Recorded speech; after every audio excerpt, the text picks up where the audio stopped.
Friends, கண் பார்வை பிரச்சனையால நிறைய பேர் கஷ்டப்படுறாங்க.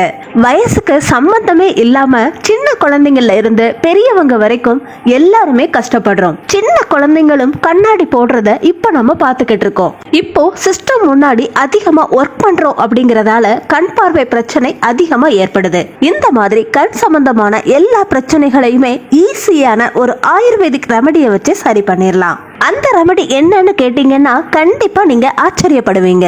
இந்த ரெமடியை நீங்க தொடர்ந்து யூஸ் பண்றப்போ கண் பார்வை பிரச்சனை சரியாகி உங்களுக்கு கிளியரான ஐசைட் கிடைக்கும். கண்ணாடிய கூட தூக்கி எறியக்கூடிய ஒரு நாளும் வரும் அப்படி சொன்னா கூட நீங்க நம்ப மாட்டீங்க. ஆனா அதுதான் நடக்கும் ஃப்ரெண்ட்ஸ். இந்த ரெமடிக்காக நமக்கு முதல்ல தேவைப்படுறது வெள்ளை மிளகு, அதாவது ஒயிட் பெப்பர். ஃப்ரெண்ட்ஸ், இந்த வெள்ளை மிளகு கண் சம்பந்தமான பிரச்சனையை சரி பண்றதுக்கு முக்கியமான பொருள்னே சொல்லலாம். இதுல இருக்கிற விட்டமின்ஸ், மினரல்ஸ் கண் சம்பந்தமான நரம்புகளை பலப்படுத்துறதோட நம்ம மூளைக்கு ஞாபக சக்தியையும் அதிகப்படுத்துது. அடுத்ததா நமக்கு தேவைப்படுற இரண்டாவது பொருள் கற்கண்டு. இந்த கற்கண்டை நம்ம பயன்படுத்துறப்போ நம்ம உடம்புல இருக்கிற ஹீட்டை குறைக்குது. ஆனா ஃப்ரெண்ட்ஸ், நீங்க கற்கண்டுக்கு பதிலா சீனியையோ இல்ல நாட்டு சர்க்கரையோ மட்டும் கண்டிப்பா பயன்படுத்தாதீங்க.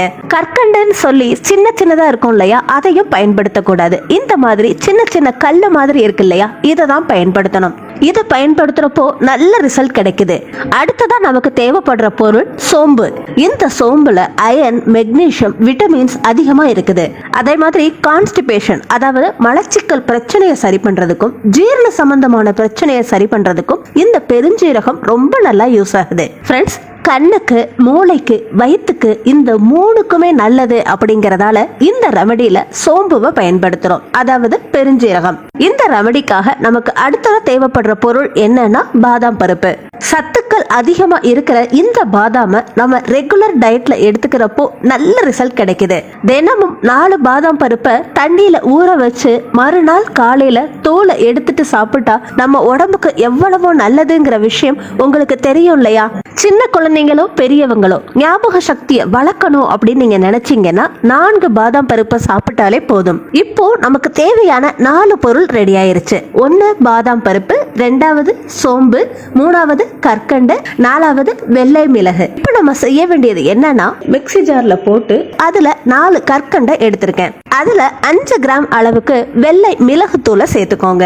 அடுத்ததா 1.5 டேபிள் ஸ்பூன் அளவுக்கு சோம்பை சேர்த்துக்கோங்க. ஃப்ரெண்ட்ஸ், இப்போ நம்ம பாதாம சேர்க்க கூடாது. இந்த 3 பொருட்களை மிக்ஸி ஜார்ல போட்டுட்டு நைஸா பவுடரா பண்ணிக்கணும். கட்டியா இல்லாம நைஸ் பவுடரா பண்றதுக்கு ட்ரை பண்ணுங்க ஃப்ரெண்ட்ஸ். இப்போ நமக்கு பவுடர் ரெடி ஆயிருச்சு. அடுத்ததா 20 கிராம் அளவுக்கு பாதாம் பருப்பு சேர்க்க போறோம். இந்த மாதிரி பண்றப்போ பாதாம் இந்த பொடியோட கலந்து நைஸ் பவுடரா மாறிடுது. இப்போ நம்ம ரெமடி ஈஸியா ரொம்ப நீட்டா ரெடி ஆயிருச்சு. இந்த மாதிரி தயார் பண்ண பவுடரை ஏர்டைட் கண்டெய்னர்ல ஸ்டோர் பண்ணி வச்சுக்கோங்க. எந்தவித ப்ராப்ளமுமே இல்லாம இதை 1 மாசம் வரை வச்சிருந்து பயன்படுத்தலாம். ஃப்ரெண்ட்ஸ், இப்போ இந்த பொடியை எப்படி யூஸ் பண்ணணும் அப்படிங்கறத பார்க்கலாம். நீங்க தினமும் நைட்டு தூங்குறதுக்கு முன்னாடி 1 கிளாஸ் அளவுக்கு வெதுவெதுப்பான பாலை எடுத்துக்கோங்க. அந்த பால்ல இப்ப நம்ம தயார் பண்ணி வச்சிருக்கோம் இல்லையா, இந்த பவுடரை 1 ஸ்பூன் கலந்து குடிக்கணும். ஆனா ஃப்ரெண்ட்ஸ், கண்டிப்பா இந்த பொடியை பாலோட கலந்து குடிக்கிறதுக்கு ட்ரை பண்ணுங்க ஃப்ரெண்ட்ஸ். எதுக்குன்னா பால்ல நம்ம கண் பார்வையை அதிகப்படுத்துற சக்தி இருக்கிறதோட நமக்கு இந்த ரெமடி இன்னும் ரொம்ப எஃபெக்டிவா வேலை பண்ணுது. ஒருவேளை உங்களுக்கு பால் குடிக்கிற பழக்கம் இல்லாட்டி பாதாம் பாலையும் கலந்து குடிக்கலாம். இந்த மாதிரி ஒவ்வொரு இரவும் 30 நாளைக்கு தொடர்ந்து பயன்படுத்துறப்போ உங்களுக்கே உங்க கண் பார்வையில வர மாற்றத்தை பார்க்கலாம். இதை எதுக்கு நைட்டு குடிக்க சொல்றாங்க அப்படின்னு உங்களுக்கு ஒரு சந்தேகம் வரலாம். எதுக்குன்னா நம்ம சாப்பிட்ட சாப்பாடு ஈஸியா ஜீரணமாகும். இத நைட்டு குடிக்கிறப்போ ஜீரணமாகி கண் நரம்பு சம்பந்தமான பிரச்சனைகளை சரி பண்ணும். அதனால இதை நீங்க நைட்டு தூங்குறப்போ எடுத்துக்கிறது ரொம்ப ரொம்ப நல்லது ஃப்ரெண்ட்ஸ்.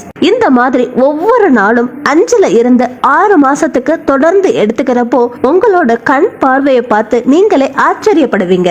ரொம்ப ஈஸியாவே கண் பார்வை அதிகமாகும் அப்படின்னு சொல்லலாம் ஃப்ரெண்ட்ஸ். இதோட நீங்க பண்ண வேண்டிய இன்னொரு டிப் என்னன்னா, உள்ளங்கால்ல கட்டை விரல வச்சு இந்த மாதிரி அழுத்தம் கொடுக்கிறப்போ கண் சம்பந்தமான நரம்பு நல்ல உத்வேகமா வேலை செய்யும்.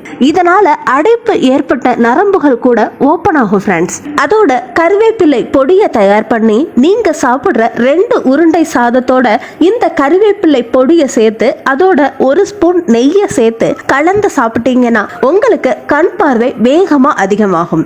ஏன்னா கருவேப்பிலையில விட்டமின் ஏ இருக்கு. இது நம்மளோட கண் பார்வையை அதிகப்படுத்தும். இதோட நீங்க முருங்கைக்கீரையையும் எடுத்துக்கலாம் ஃப்ரெண்ட்ஸ். சோ ஃப்ரெண்ட்ஸ், இப்ப பார்த்தோம் இல்லையா, இந்த டிப்ஸோட இன்னைக்கு சொன்ன இந்த ரெமடியையும் தொடர்ந்து நம்ம ஃபாலோ பண்றப்போ கண் பார்வை நல்லா இம்ப்ரூவ் ஆகும். சோ ஃப்ரெண்ட்ஸ், பாத்தீங்க இல்லையா, ரொம்ப ஈஸியான ரெமடி தயார் பண்ணி 1 மாசம் வரைய வச்சிருந்து பயன்படுத்தலாம். வீடியோ பிடிச்சிருந்தா லைக் பண்ணுங்க. உங்களுக்கு தெரிஞ்சவங்க யாராவது கண் சம்பந்தமான பிரச்சனையால கஷ்டப்பட்டாங்கன்னா அவங்களுக்கு ஷேர் பண்ணுங்க. நம்ம சேனலை இப்பதான் நீங்க ஃபர்ஸ்ட் டைம் பாக்குறீங்கன்னா சப்ஸ்கிரைப் பண்ணி பக்கத்துல இருக்க பெல் ஐகானையும் கிளிக் பண்ணுங்க.